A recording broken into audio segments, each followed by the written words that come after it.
December 10th, 2008, New York City. The trading floors are already bleeding.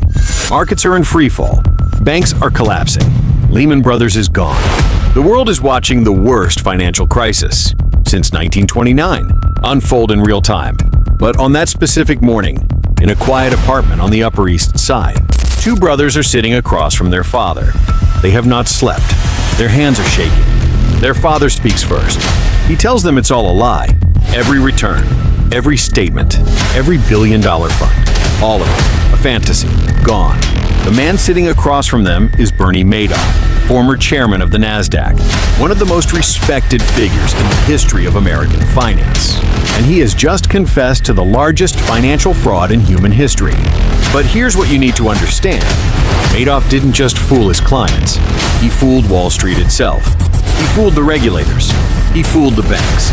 He fooled the U.S. government. Not once, not twice, but for nearly 50 years. This is the story of how it happened. And more importantly, why no one stopped it. To understand the scam, you have to understand the man. Bernard Lawrence Madoff grows up in Queens, New York, in the 1950s. Working-class neighborhood, modest family, no connections to old money, no Ivy League pedigree. Just a kid who is obsessed, absolutely obsessed with the markets. At 22, he starts his own firm with $5,000 saved from working as a lifeguard and sprinkler installer. $5,000. He calls it Bernard L. Madoff Investment Securities. Wall Street laughs. But Madoff doesn't care. He has an idea. While everyone else is still trading stocks in person, on a physical floor, shouting and sweating, Madoff believes computers will change everything. He pioneers electronic trading. He builds technology that is decades ahead of its time. His firm eventually becomes one of the largest market makers in the world. By the 1980s, he is not just respected. He is revered. He becomes chairman of the NASDAQ Stock Exchange. His word carries weight in every boardroom in America. When Madoff speaks, people listen. But that was just the beginning. Because behind the legitimate firm, the one everyone could see, there is another operation, hidden, silent, running, in a separate office on a separate floor. No one questions it. Why would they? This is Bernie Madoff. The scheme is elegant in its simplicity. Madoff tells investors he has developed a proprietary trading strategy. He calls it the split-strike conversion. It sounds sophisticated. It sounds technical. It sounds exactly like something a genius would say. In reality, he does nothing. No trades, no strategy, no investments. He takes the money. He deposits it. He prints fake statements showing steady, impossibly consistent returns, roughly 10 to 12% every single year, regardless of what the market does. When the market crashes, Madoff's fund goes up. When the market booms, Madoff's fund goes up. Always the same, always calm, always perfect. This is where things get interesting. That consistency, which should have been the first red flag, becomes his greatest weapon. Institutional investors don't want roller coasters. They want stability. And Madoff delivers stability like no one else on the planet. Word spreads quietly, exclusively. Madoff doesn't advertise. You don't approach him. You have to be invited in. He makes his clients feel special, feel chosen. He uses his strong reputation on Wall Street and false, consistent returns to attract investors, hedge funds, banks, charities, universities, celebrities. They all come, they all hand over their money, and they all receive beautiful, professional statements every month showing it growing. Wall Street Oasis. The victims number in the tens of thousands across more than 130 countries. But here is what haunts this story more than anything else. He was caught multiple times, and nothing happened. In 1999, a financial analyst named Harry Markopolos sits down and studies Madoff's returns. Within 4 hours, he concludes mathematically that the numbers are impossible. He writes a detailed report. He calls it, "The world's largest hedge fund is a fraud." He sends it to the SEC. They do nothing. He sends it again in 2001, then 2005, then 2007. Each time, more detailed. Each time, more urgent. Each time, silence. The system made one fatal mistake. It trusted its own gatekeepers. The SEC doesn't investigate seriously. Why? Because this is Bernie Madoff, former NASDAQ chairman, respected elder statesman of finance. The idea that he is running a Ponzi scheme is simply unthinkable. That disbelief, that psychological blind spot, becomes the most expensive mistake in financial history. Fall 2008. The global economy is disintegrating. Lehman Brothers collapses in September. Credit markets freeze overnight. Panic spreads from Wall Street to London to Tokyo. Investors everywhere need cash, fast. They start calling Madoff. They want their money back. Not all of it, just some of it. Enough to survive the crisis. Madoff has a problem. The fraud was ultimately unraveled.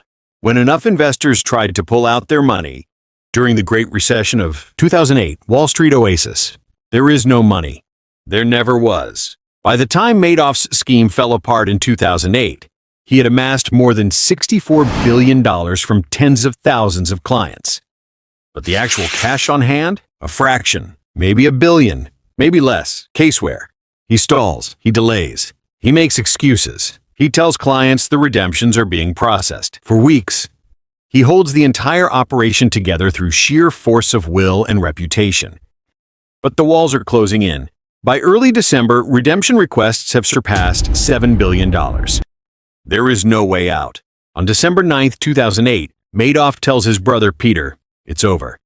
The next morning, December 10th, he calls his two sons, Mark and Andrew, to his apartment. He sits them down. And for the first time in 50 years, Bernie Madoff tells the truth. His own sons turned him in. PBS. They call a lawyer. The lawyer calls the FBI. By the following morning, December 11th, 2008, federal agents are at Madoff's door. He doesn't run. He doesn't fight. He opens the door, steps aside, and says, I know why you're here. The news hits Wall Street like a bomb. $65 billion gone. Not lost in a bad trade, not wiped out by the market crash, stolen, methodically, for decades, by one man operating out of a single floor of a midtown Manhattan office building. The phones at the SEC start ringing before breakfast. Regulators who ignored Markopolos for 9 years are suddenly scrambling to explain themselves. Congressional hearings are announced before lunchtime. Banks across Europe begin disclosing their exposure. Santander, $3.1 billion, HSBC, $1 billion, BNP Paribas, nearly $1 billion. Hedge funds that had parked client money with Madoff watched their entire portfolios evaporate in a single morning. Tens of thousands of people lost the money they'd invested, in addition to the profits they were told they'd earned. Those investors included family trusts, charities, hospitals, Holocaust survivor foundations, and pension funds for ordinary working people who never even knew their money was anywhere near Wall Street. NPR. Harry Markopolos, the analyst who screamed the truth for 9 years and was ignored, testifies before Congress. He brings a file. Inside is his original 2000 report. He slides it across the table toward the SEC commissioners and says simply, I gift-wrap this for you.